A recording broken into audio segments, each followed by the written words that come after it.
Good morning. Pleased to be joined by our friend and colleague and newly elected DPCC chair, Debbie Dingle. Our classmate, Ted Lieu, and Debbie and I all came in together in the class of 2014 and honored to be standing up here with her. Congratulations, Debbie.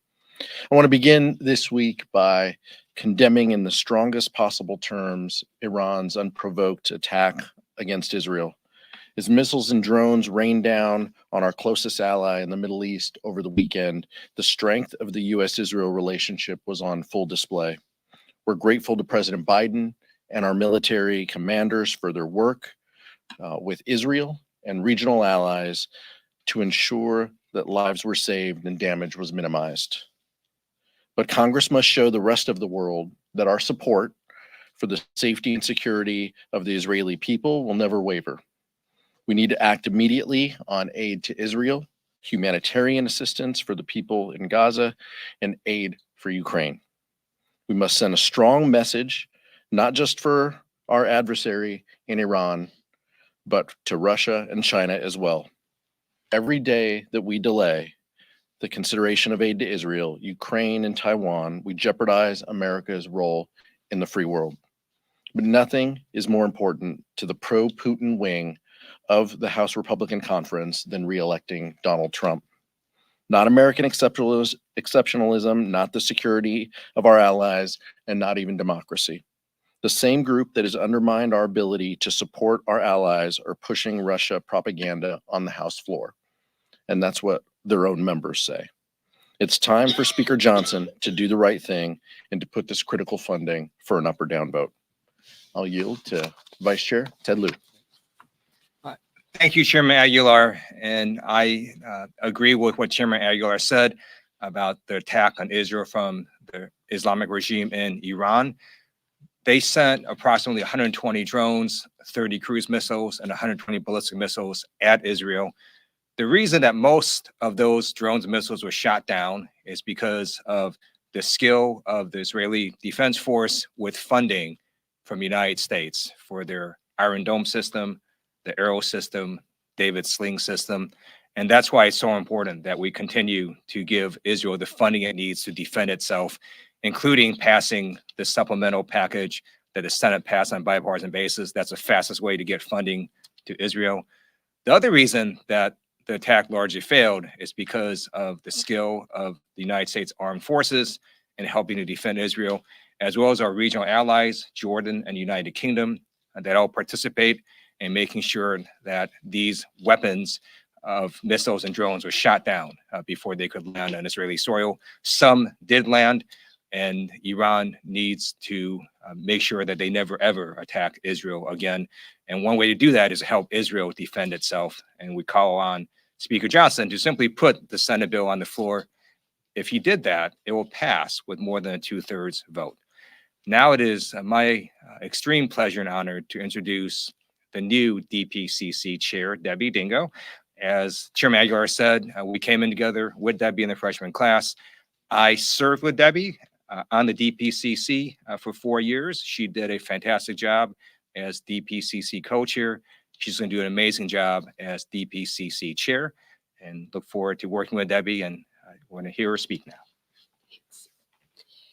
Thanks, Ted. I don't have it's very unusual for me not to have a big voice, but I've been losing it.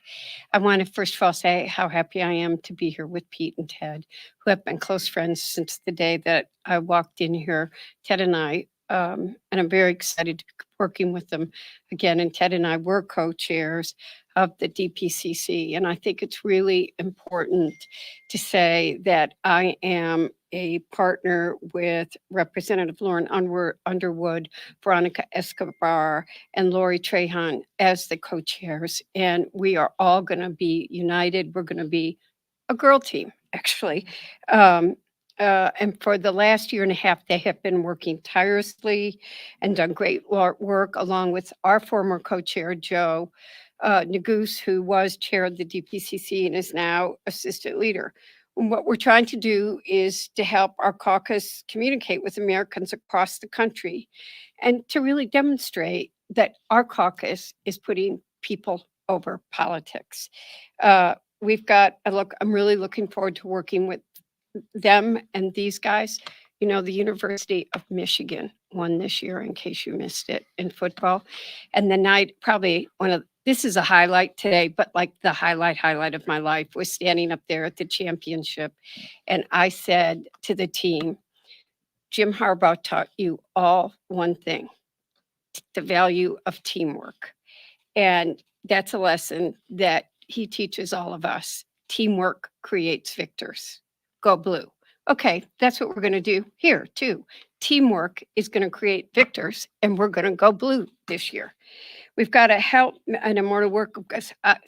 Hakeem is going to be speaker. Catherine is going to be the majority leader, but we got to help make sure our message is breaking through. You know, and here's the reality. The Republican caucus, their message is chaos. We choose and are united in our commitment every single day to lower everyday costs for families, to have everybody have access to and expand access to healthcare and lower prescription drug prices, protect caregiving, both for childcare and senior care, protect our democracy, and strengthen our national security, and not strengthen it by total chaos and even trying to sort out what bills you're trying to vote on the floor. As the world becomes increasingly dangerous and unstable, we must continue to stand with our democratic allies.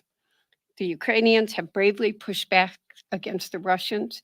You know that we are seeing dangerous spots all over the world. Iran's attack last weekend. We have to support, the world needs to know that America is standing with them, protecting democracy.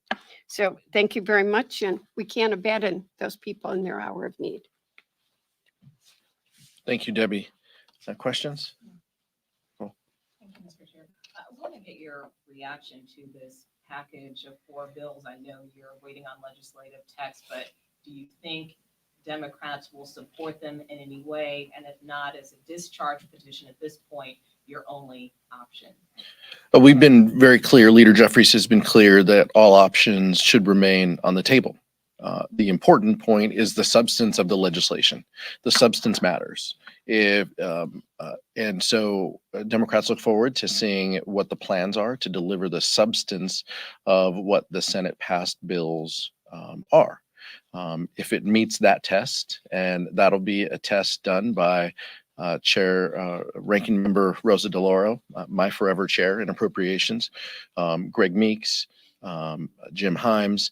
If those individuals indicate that the substance of the legislation that we are talking about meets that test to help Ukraine, help our allies, provide humanitarian assistance, then House Democrats and the leadership team will work to find the process that fits to deliver that.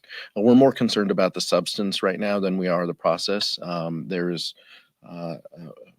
So I think that's what we're focused on, and what we're going to continue to focus on is these next hours proceed. Anything else? The Senate bipartisan bill had 4 components: aid to Israel, aid to Ukraine, humanitarian assistance, and aid to Indo-Pacific. If Speaker Johnson's version is missing one of these components, it's highly unlikely Democrats would support it. So we're waiting to see what the text shows. Just to follow up on that specifically, not just support, would you support the rule if it includes all of these? Let's see what the substance looks like. That's a conversation among the leadership team. But let's see what the substance looks like, and then let's figure out what the process is.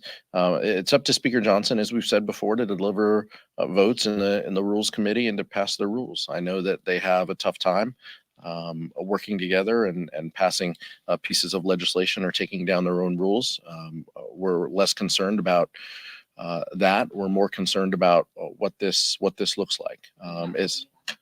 As I said to the last answer, I mean, there is no option off the table right now, from procedural measures that bring this directly to the floor, to any votes that are options. If it delivers, as the vice chair said, if it delivers the 4 points that we are concerned about, then it should be something that is on the table.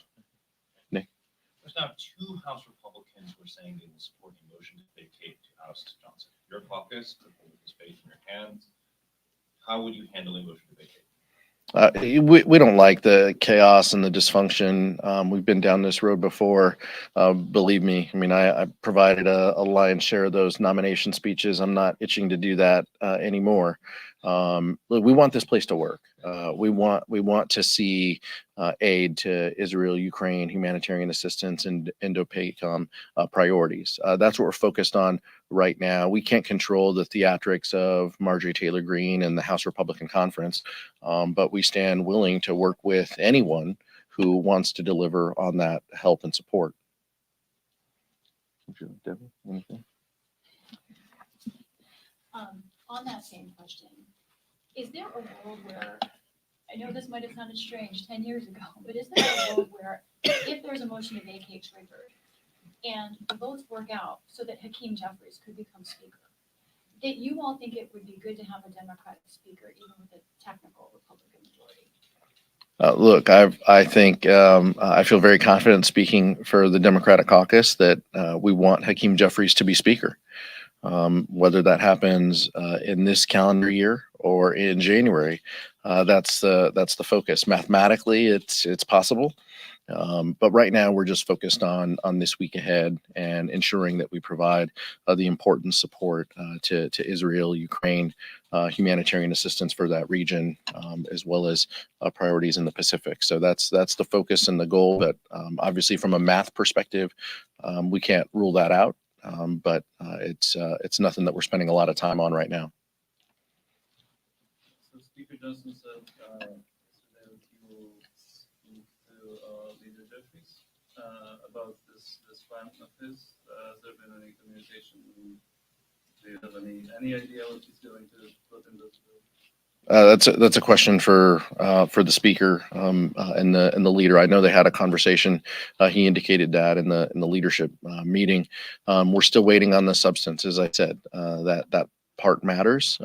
We've seen some of the readouts that Speaker Johnson has conveyed to his conference, and like the vice chair said, there are some important pieces that need to be included. So once we have more clarity on that, we're willing to work to devise a process that brings these bills to the floor and gets them, more importantly, to the president's desk. That's what the focus is right now.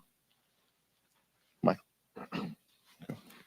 I hate to beat a dead horse, but the reality is that we're hearing this motion to vacate could come within the next 24 to 48 hours, which means there could be a force either motion to table, or we have to potentially deal with this before we talk about foreign aid. So are you saying that there are no conversations happening behind closed doors with Democrats right now about motion to table it in order to get to the foreign aid at this juncture? I'm telling you, we had a 2-hour caucus meeting and this didn't come up. Our caucus is focused on the results, governing, and ensuring that we provide this important assistance as Ukraine fights for their freedom. That's what is important and timely. There shouldn't be anything that distracts us from that. We just want to ensure that there's a process to bring those bills to the floor and to get them to the president's desk as quickly as possible. That's been the focus and the goal of the House Democratic Caucus over the past few weeks. That's why we have been calling time and time again from this podium and in every hallway you catch me in, for the speaker to bring the Senate passed bill, bipartisan bill with 70 supporters on it, directly to the floor. That is the fastest and most efficient way to deliver aid to Ukraine. That should have been done weeks ago. We're here. And so we stand ready to help to make that happen before Congress adjourns for the week. Anyone else? Michael. I know you like to stay focused on what's going on this side of the Capitol, but let's say these bills do somehow make it to the Senate. Are you concerned that some Senate progressives may reject, whether it's unconditional aid to Israel or some components of the package, and we end up how are you feeling about what's going on over in the Senate? Have you had any conversations with Senate Democrats about how they're feeling about this kind of broken up package that got 70 votes as one complete package earlier this year? All of the discussions at this point should include Senate Democrats. There isn't anything that Speaker Johnson proposes that does not meet the test of what House Republicans have indicated, but also that Senate Democrats can deliver in a bipartisan way. So my understanding is that legislative leaders have been having those discussions, and that Senator Schumer and the White House have also been part of these discussions. This isn't anything that we're looking to do in a vacuum. We need to ensure that all 5 corners have agreement in order to proceed, because ultimately the focus is delivering aid and getting this to the president's desk and signed into law as quickly as possible. That's the focus and the mission. So working with our colleagues on the other side of the dome is absolutely part of the process. Mike, last one. Thank you. Given the urgency that you are emphasizing here, in the best case scenario, if these 4 bills pass and then they're back together and go to the Senate, you guys are going next week, Senate's going next week, they come back in 2 weeks and they move slower than you do. It's not impossible to imagine that they could change it and send it back. I mean, this is not going to happen quickly. With that in mind, wouldn't the best case for you guys be to sync this plan that Johnson's got, and you've already got Republicans over there who say they're going to sign on to a discharge petition, bring the Senate bill to the floor and get it done before these recesses? We don't want to sink any plan that delivers aid to our allies and that meets this test. So our focus is on delivering this. Like I mentioned, we're less concerned on what process is used.